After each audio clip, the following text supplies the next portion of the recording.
An excerpt from The Dreams of Time by Gavin Boden.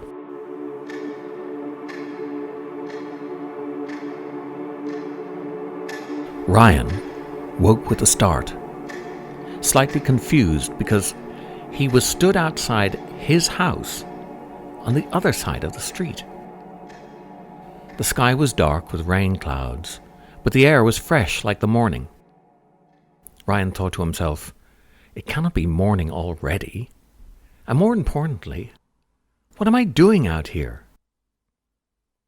He looked down at his clothes, and he was wearing his favourite blue jeans, the ones with the holes in the knees, his white t-shirt, and his old black trainers, which were a gift from his Auntie June. He still couldn't understand how he had gotten out there. As he walked towards the house, intending to go back in, the front door opened, and a boy walked out of his house. Wait a minute. Who was coming out of his house? It looked like him. He was wearing his school uniform and carrying his black high-tech bag.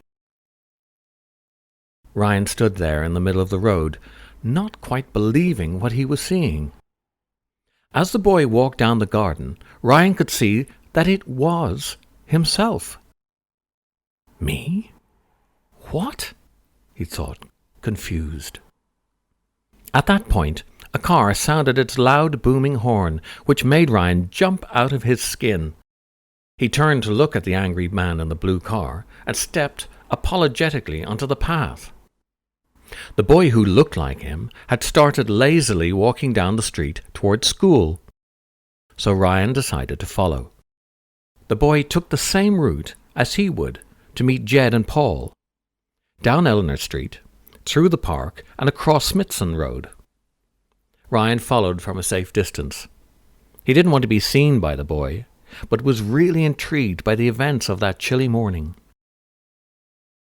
He watched as the boy stood in the corner of Smithson Road and Wellington Street, waiting.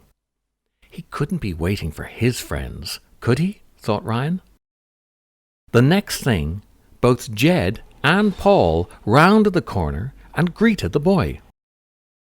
As they did, Jed dropped his bag, and the contents rolled across the pavement, just as it had done the day before.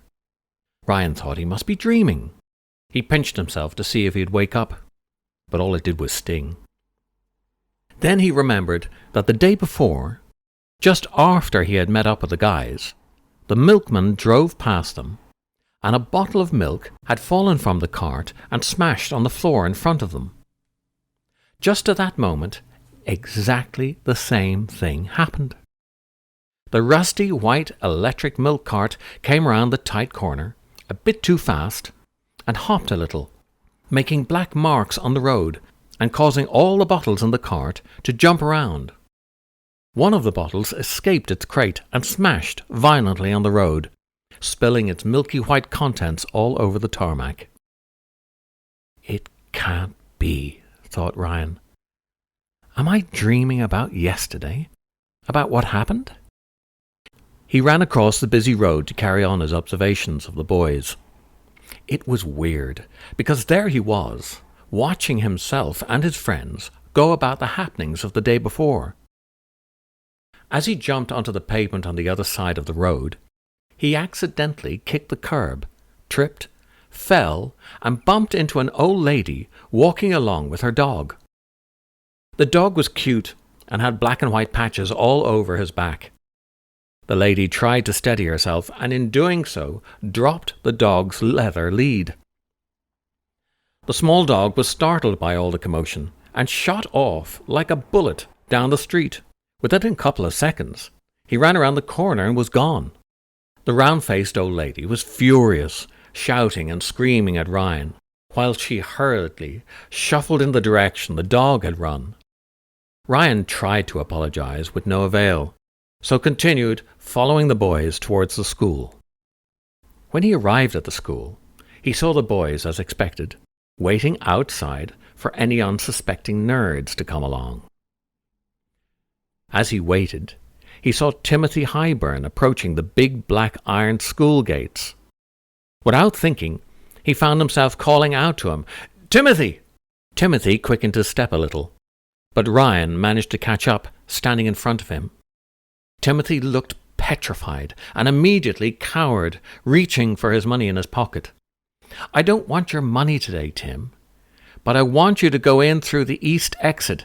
Don't go in this way because my friends are waiting for you and you know what they're like," said Ryan. Timothy looked bemused. Normally, he would be on the floor by this time, receiving taunts and jabs by the bullies. He muttered a short, "Okay," and quickly turned around and walked towards the entrance on the other side of the school.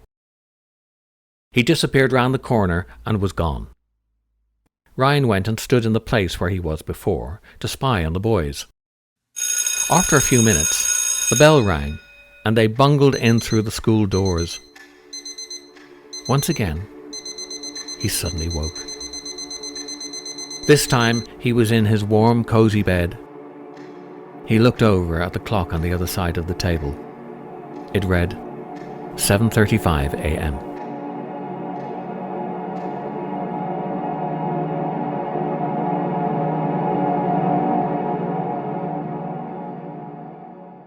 To follow Ryan on his time-travelling adventure, go to www.gavinboden.co.uk and order your signed first edition copy of The Dreams of Time.